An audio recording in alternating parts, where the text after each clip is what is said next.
Assalamualaikum warahmatullahi wabarakatuh. Jumpa kembali di channel Ngulik. Pada kesempatan kali ini saya akan kembali lagi dengan membawakan sebuah cerita yang berjudul Warisan Berdarah Pembawa Petaka. Cerita ini ditulis oleh @cerita_arwah. Jika kalian penasaran, kalian juga dapat mengunjungi tweet beliau langsung ya. Link nanti akan Mimin sediakan di kolom deskripsi. Oh iya, sebelumnya Mimin meminta tolong nih, tolong bantu subscribe channel baru Mimin ini ya, supaya Mimin lebih semangat lagi untuk upload video setiap hari di channel baru ini. Yuk, daripada kita lama-lama langsung saja kita masuk dalam ceritanya. Pak Bidin adalah seorang juragan ternak ikan lele yang sangat kaya raya di kampungnya. Namun ketika Pak Bidin sudah tua dan sering sakit-sakitan, ia mewariskan usahanya itu kepada dua anak laki-lakinya, yaitu Abdullah dan Bahir. Namun naas, usaha yang dirintis Pak Bidin untuk anak cucunya itu menjadi sebuah warisan berdarah pembawa petaka bagi salah satu anak Pak Bidin tersebut. Dikarenakan ada satu pihak yang merasa jika pembagian warisan Pak Bidin tidak adil. Lalu siapakah pihak yang merasa dirugikan itu? Dan bagaimana kelanjutan dari prahara warisan berdarah ini? Yuk kita langsung simak ceritanya. Bismillahirrahmanirrahim. Randy adalah seorang narasumber yang bercerita jika saat dulu ia sempat tinggal di kontrakan petak berukuran 4x5 meter di kawasan Tangerang. Tepat di sebelah kontrakan Randy terdapat sebuah empang besar milik Pak Haji Bidin yang namanya tersohor sebagai pengusaha ternak lele. Karena kontrakan Randy dan kolam ikan milik Pak Haji Bidin ini bersebelahan, otomatis Randy pun kenal cukup dekat dengan Pak Haji Bidin.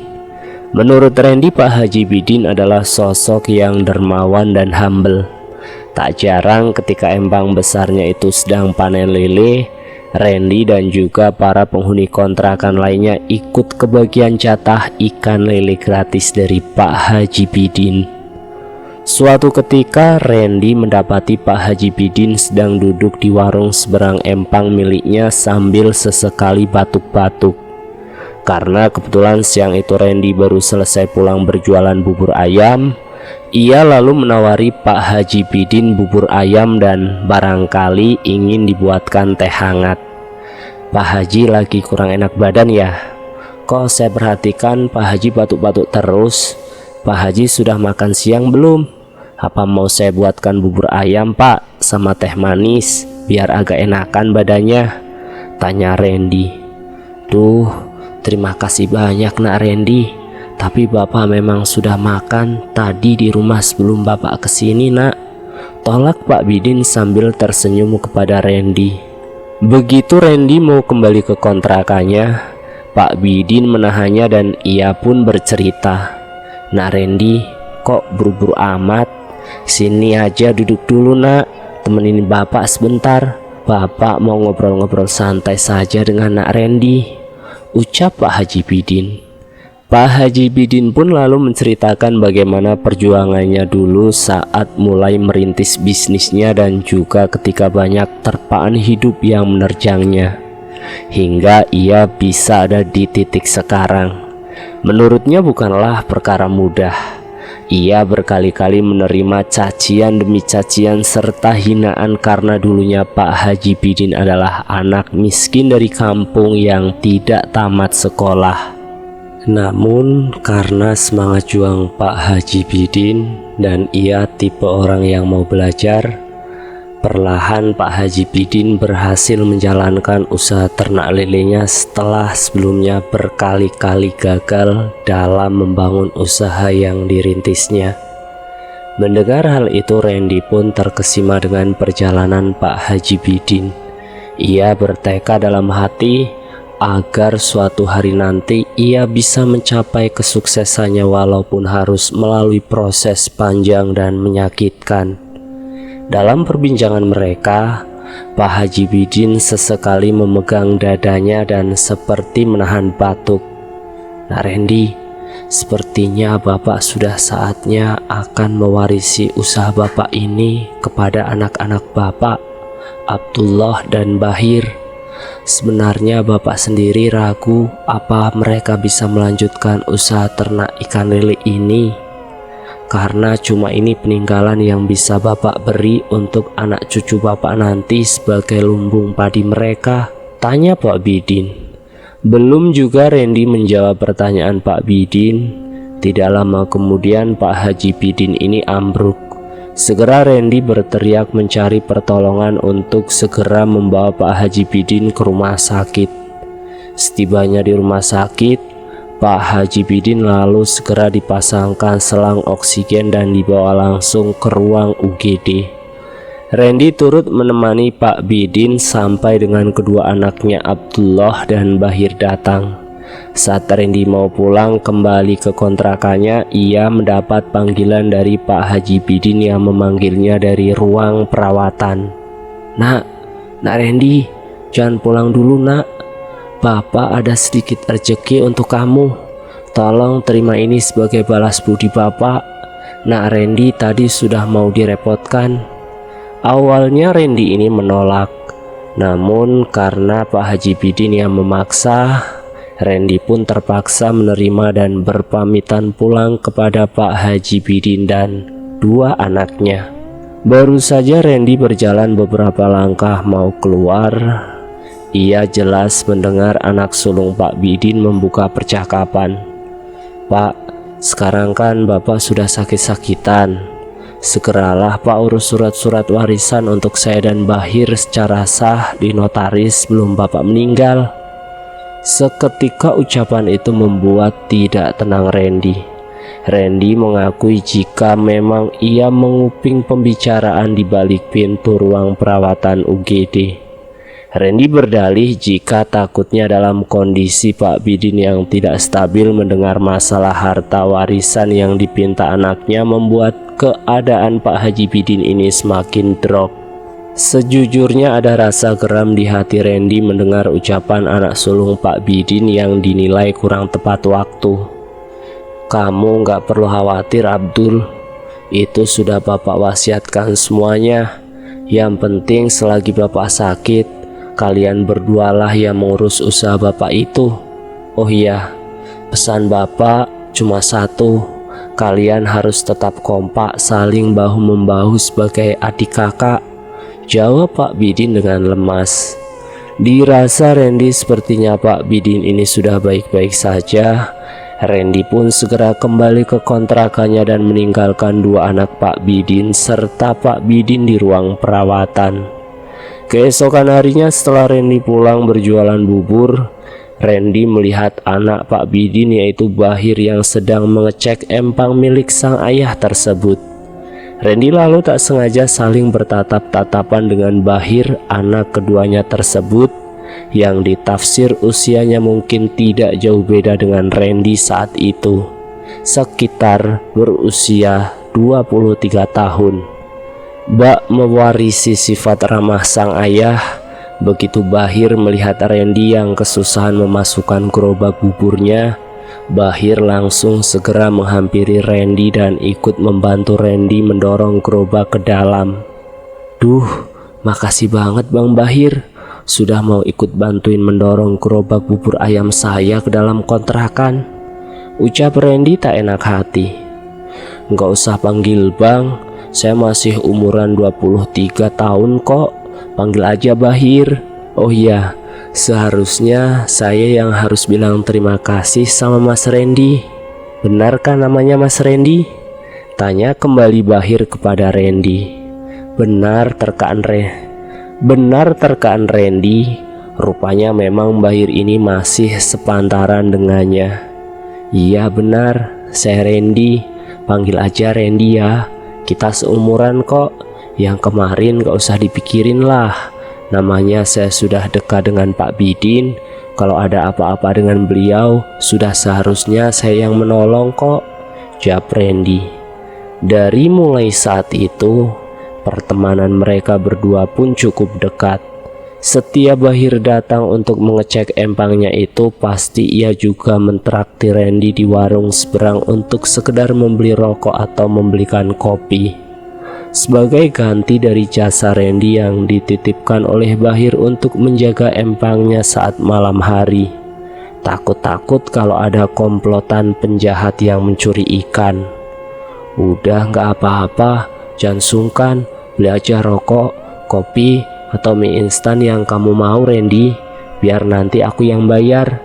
Yang penting aku ini sambil nitipin empang juga ya kalau malam, karena kan kebetulan kontrakanmu ini bersebelahan dengan empang.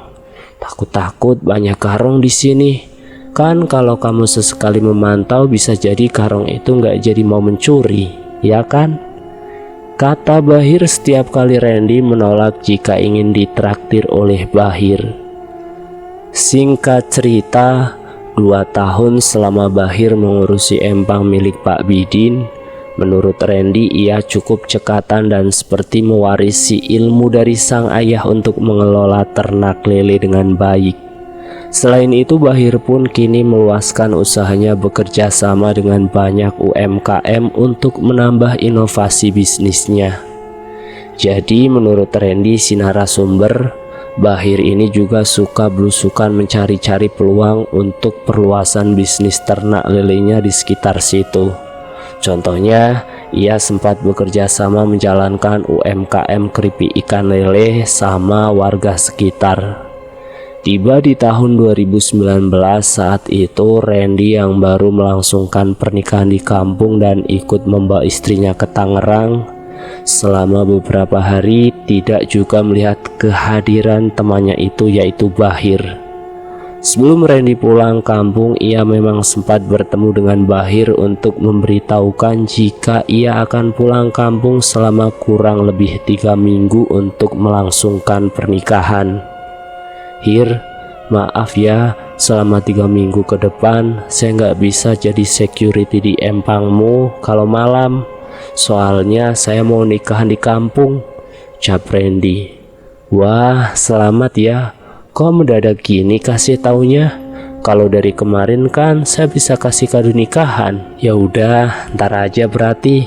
Kalau kamu udah pulang, kadonya baru nyusul ya, jawab Bahir. Itulah kurang lebihnya percakapan terakhir antara Randy dan Bahir setelah sehari sebelumnya Randy pulang kampung. Saat tiba di hari H pernikahan, Bahir sempat bertukar kabar dengan Randy sekedar mengucapkan selamat menempuh hidup baru sebagai sepasang suami istri. Namun setelah hari itu Bahir sudah tidak pernah berkirim pesan singkat WA lagi dengannya, dan malahan seolah nomor WA Bahir ini tidak aktif. Setelah beberapa hari Randy sampai di Tangerang bersama Indah istrinya, ia masih juga belum bertemu dengan Bahir. Randy yang penasaran kemudian bertanya kepada Pak Yoga, si pemilik warung seberang, mengenai si Bahir. Oh, Bahir emang gak pernah kelihatan kesini sekitar 1 minggu lebih. Yang ada cuma abangnya, Abdullah. Itu pun hanya 3 kali aja dia kesini kasih pakan lele, tapi kelihatannya sih buru-buru. Gak lama setelahnya Abdullah pergi lagi, saut Pak Yoga. Tapi tahu nggak, si Kusmayati juga nggak pernah kelihatan juga tuh. Dia kasih makan lele di sini lagi sejak Bahir nggak kelihatan, sambung Pak Yoga. Dari ucapan Pak Yoga, Randy langsung menyimpulkan bahwasanya mungkin Bahir dan sang kakak sedang bertukar tempat pengawasan kolam lele. Randy memang pernah mendengar dari Pak Haji Bidin bahwa ia memiliki 4 kolam lain di tempat yang berbeda. Tapi menurut penuturan Pak Haji Bidin, 4 kolam lainnya hanyalah kolam kecil, tidak sebesar kolam yang bersebelahan dengan kontrakan Randy. Dan untuk Kusmayadi, bisa saja ia dipecat atau berhenti bekerja kepada tuanya itu, batin Randy. Tiba di pertengahan bulan Mei tahun 2019 menjadi sebuah kenangan yang tidak terlupakan bagi Randy dan Indah. Pukul 03.30 pagi, Saat itu saat Indah ingin membuang air bekas rebusan ayam ke pinggir kolam, Indah melihat sesosok tubuh manusia yang mengambang di pinggir kolam. Ia lalu berteriak memanggil Randy untuk memastikan yang dilihatnya adalah sesosok tubuh manusia. Karena kondisinya saat itu masih gelap dan memang minim pencahayaan. Dengan berjalan perlahan-lahan mendekati sosok tubuh yang mengambang itu, Randy samar-samar mengenali jaket yang dikenakan adalah jaket milik Bahir. Ah, apa itu Bahir? Lantas jika itu benar Bahir, apa yang terjadi sebenarnya dengannya? Gumam Randy dalam hati sambil berusaha menerka-nerka. Dari jarak sekitar 3 meter barulah benar-benar nampak terlihat jika itu adalah benar-benar sesosok jenazah manusia, namun tanpa kepala. "Ah, Mas, itu mayit Mas, tanpa kepala!" teriak Indah ketakutan. Dalam kepanikan mereka berdua, Randy lalu membangunkan para tetangga dan warga sekitar kontrakan untuk memberitahukan jika ada seonggok mayat manusia tanpa kepala di empang milik Bapak Haji Bidin. Pak Yoga yang sepertinya benar-benar mengenali pakaian sesosok jenazah itu lalu berkata, "Loh, itu kan Bahir." "Iya benar, saya pasti nggak salah kalau itu mayat Bahir." Ya pasti Pak Yoga yang memang mengenali pakaian Bahir. Tak lama kemudian pihak kepolisian datang untuk mengevakuasi jenazah dan mengidentifikasi jenazah serta mencari bukti-bukti yang masih tertinggal di TKP sekitar. Saat jenazah berhasil dievakuasi, nampaklah ada seutas tali yang mengikat kaki korban dan sepertinya tali itu diikatkan kepada sebuah batu pemberat agar tubuhnya tidak terapung. Namun naas, polisi hanya bisa menemukan sebagian tubuh yang sudah hancur dan sebagiannya sudah ada yang terurai di dalam air tanpa kepala. Karena diprediksi mayat tersebut sudah berada lebih dari 10 hari. Belum selesai sampai di situ saja, Randy dan Pak Yoga pun langsung ikut dibawa ke kantor kepolisian untuk dimintai sebagai saksi penemuan jenazah di hari itu juga. Sesampainya di kantor kepolisian, Pak Yoga dan Randy menceritakan kembali kejadian-kejadian sebelum Bahir ini meninggal serta kecurigaan-kecurigaan mereka terhadap orang di sekitar sana. Pak Yoga menjelaskan jika ia sebenarnya mencurigai Kusmayadi, si pengurus ternak lele kepercayaan Pak Bidin. Karena saat bersamaan dengan Bahir menghilang, Kusmayadi pun ikut menghilang. "Lapor Pak, setelah diidentifikasi ternyata benar jenazah tersebut adalah jenazah Bahir Susantono yang sebelumnya memang dilaporkan hilang oleh sang ayah," ucap Pak Polisi Fahri yang memberi laporan kepada Bapak Kanit di ruang BAP. Dari hasil keterangan Pak Yoga dan Randy berikut sudah diketahui identitasnya si jenazah. Polisi terlebih dahulu melakukan pengejaran kepada Kusmayadi, satu-satunya orang yang dicurigai membunuh Bahir. Dalam jangka waktu polisi mencari keberadaan Kusmayadi yang dianggap buron, kasus pembunuhan tersebut sempat menguap selama kurang lebih 2 minggu lamanya. Selama itu pula suasana horor yang mencekam saat malam di kolam empang muncul. Malam hari sehabis jenazah Bahir ditemukan, Pak Yoga bersaksi saat ingin menutup warungnya sekitar jam 12 malam.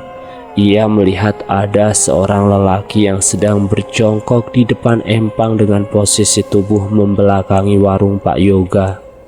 Karena curiga orang itu adalah orang yang mau mencuri ikan di kolam milik Pak Bidin, Pak Yoga terus memperhatikan gelagatnya lekat-lekat dari belakang.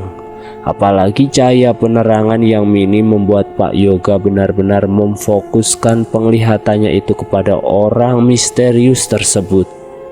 Setelah cukup lama diperhatikan oleh Pak Yoga, tiba-tiba kepala si lelaki misterius itu terjatuh menggelinding ke arah depan warung milik Pak Yoga.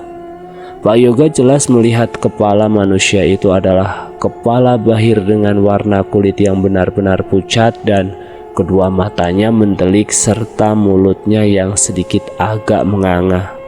"Pak Yoga, tolong Pak, pasangin kepala saya Pak ke tubuh saya kembali," ucap si sosok itu lalu menghilang. Otomatis kejadian horor semalam membuat Pak Yoga amat sangat ketakutan. Saat siang harinya setelah Randy selesai berjualan bubur ayam, Randy lalu dicegat Pak Yoga dan lalu Pak Yoga menceritakan kembali kronologi kejadian menyeramkan tersebut. "Ah, masa sih Pak? Tapi kalau saya pribadi antara percaya nggak percaya sih Pak. Masa iya orang meninggal bisa gentayangan?" Tanya balik ke Randy yang tidak yakin dengan cerita Pak Yoga benar adanya. "Iya, saya sih terserah kamu mau percaya atau tidak. Kan saya cuma cerita kalau semalam memang saya mengalami hal yang di luar nalar untuk pertama kalinya. Saya juga mau berpesan banyak-banyaklah kamu sholat dan mengaji, biar dihindarkan dari gangguan seperti itu Randy. Saya percaya selama Kusmayadi belum ditangkap serta kepala yang belum ditemukan, pasti arwah Bahir pun masih ada di sekitar sini," ucap saran Pak Yoga. Tibalah di malam hari, kini giliran Randy dan istrinya yang mendapatkan teror. Jam 10 malam saat keadaan sudah hening mencekam, pintu kamar Randy diketuk-ketuk oleh seseorang. Indah sang istri yang terbangun mendengar ketukan pintu lalu segera membuka gagang pintu. Namun tak ada siapapun di sana. Indah langsung menutup pintu kontrakannya kembali sampai dengan kedua kalinya ada bunyi suara ketukan misterius di balik pintu. Indah memutuskan untuk membangunkan suaminya Randy yang sedang tidur untuk melihat siapa yang mengetuk-ketuk di balik pintu. Dengan berjalan sempoyongan akibat masih mengantuk, perlahan Randy membuka pintu kontrakannya. Dan betapa terkejutnya Randy saat melihat sosok di hadapan wajah Randy. Randy yang benar-benar ketakutan dan shock hanya bisa mematung dan mulutnya tidak bisa berteriak.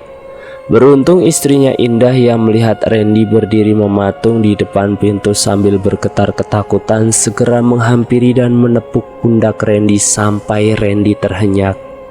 Randy berkali-kali beristighfar dengan apa yang ia lihat barusan. Kini ia percaya ucapan dari Pak Yoga kemarin benar adanya. Jika Bahir meninggal dengan tidak tenang. Berlanjut beberapa hari setelahnya, geger dua orang pemuda yang memang sedang berjalan melewati empang milik Pak Bidin melihat hantu tanpa kepala. Dua orang pemuda itu mengaku saat sedang berjalan menuju ke rumah kontrakannya, ia melihat seorang pria yang berdiri namun menghadap membelakangi jalan sambil terlihat sibuk mencari-cari sesuatu di kegelapan. Salah seorang pemuda tersebut yang sebut saja namanya Faris langsung berinisiatif mendekati pria tersebut sambil bertanya, "Lagi nyariin apaan Mas di situ?" Tanyanya dengan penasaran. "Lagi nyari kepala Bang, tolong Bang cariin kepala saya," jawab si lelaki itu. "Ah, jangan bercanda dong Mas, malam-malam malah ngajakin bercanda orang, ditanyain serius malah bercanda," saud Jupri teman Faris agak kesal. "Iya beneran, nih buktinya kepala saya hilang," jawab lelaki misterius itu sambil membalikan tubuhnya tanpa kepala yang berlumuran darah. Setelah 3 kejadian itu warga sekitar pun geger dan rupa-rupanya ada beberapa tetangga kontrakan yang bersaksi jika ia pernah melihat sosok yang menyerupai Bahir tanpa kepala sedang berjalan-jalan mengamati empang Pak Bidin. Di sisi lain pada hari ke-16 dari penemuan jenazah Bahir, Kusmayadi berhasil dicokok kepolisian di persembunyiannya di dusun pesisir Pelabuhan Ratu. Awalnya Kusmayadi dianggap sebagai pembunuh dari Bahir berdasarkan praduga tidak bersalah. Namun saat diperiksa lebih lanjut, Kusmayadi hanyalah korban dari Abdullah kakak Bahir. Kusmayadi berkata saat itu ia tidak sengaja melihat Abdullah sedang bersitegang dengan adiknya di kebun belakang, entah apa permasalahannya. Begitu Kusmayadi ingin melerai keduanya yang sedang bersitegang, Abdullah terlebih dulu sudah mengeluarkan badik dan langsung menyabet berkali-kali leher Bahir sampai putus. Malangnya saat Kusmayadi ingin berbalik badan dan menjauhi lokasi kejadian, Abdullah memergoki Kusmayadi. Dengan amat sangat gemetar hebat ketakutan, Kusmayadi bahkan sampai tidak bisa berkata-kata melihat pemandangan keji itu. "Pergilah dan tutup mulut. Aku berikan uang sebesar 15 juta untuk kamu bisa menutup mulut dan pergi menjauh dari sini. Aku janji tidak akan melibatkan kamu dalam permasalahan ini. Tapi jika kamu membocorkan rahasia ini, kepalamu yang akan kutebas dengan badik ini," bentak Abdullah. Kusmayadi dengan gontai pulang ke rumah kontrakannya yang tidak jauh dari empang milik Pak Haji Bidin. Dalam rasa ketakutannya melihat Bahir yang meninggal di depan matanya dengan tragis, tak lama kemudian pintu kontrakan Kusmayadi diketuk-ketuk.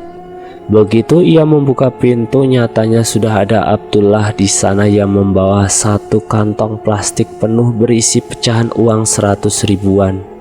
"Pergi cepat sekarang juga dari sini dan camkan pesanku," ucap Abdullah sambil meletakkan badik di leher Kusmayadi.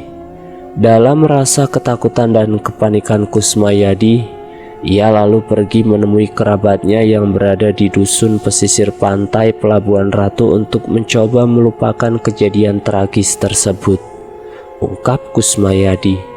Mendengar pengakuan Kusmayadi, polisi langsung melakukan pengejaran kepada kakak Bahir yaitu Abdullah. Tak berlangsung lama Abdullah itu dicokok pihak kepolisian di rumahnya tanpa perlawanan. Abdullah berkali-kali berkelit dari interogasi polisi. Ia membantah semua tuduhan dari Kusmayadi. Abdullah malah mengungkapkan jika sebenarnya Kusmayadilah yang tega menghabisi nyawa Bahir karena sakit hati uang gaji Kusmayadi tidak dibayarkan selama 2 bulan. Namun berdasarkan alat bukti di lapangan, polisi langsung menetapkan Abdullah sebagai tersangka dan menurunkan status Kusmayadi dari tersangka menjadi saksi. Pak Haji Bidin nampaknya sangat terpukul sekali atas kejadian yang menimpa anaknya itu. Menurut pengakuan Pak Haji Bidin, ini semua berawal dari masalah pembagian harta warisan yang dianggap oleh Abdullah sang kakak tidak adil.